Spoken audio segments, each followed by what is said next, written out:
Salam, hər vaxtınız xeyir. Gəlin Excel ilə bağlı bir məsələnin həlli ilə tanış olaq. Deyir ki, ağac xanasındakı bu düsturu S7 xanasına köçürülərsə, S7 xanasında hansı düstur olar? Biz əvvəlcə baxmalıyıq ki, düsturumuz bizim A3-dən S7-yə köçürülür. Deməli, mənim sütunum 2 vahid sağa, sətrim isə 4 vahid aşağı doğru sürüşmüş olur. Və həmin bu dediklərimi mən ağac xanasındakı düstura da tətbiq eləməliyəm.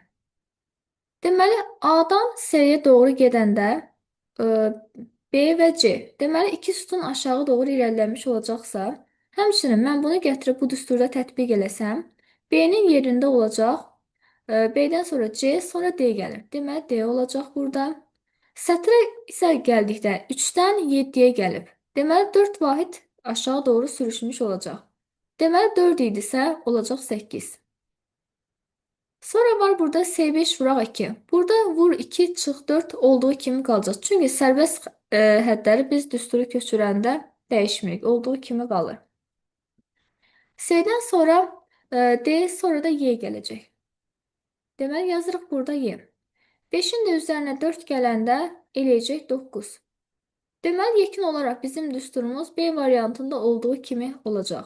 D8 üstə gələk Y9 vur 2 çıxılsın 4.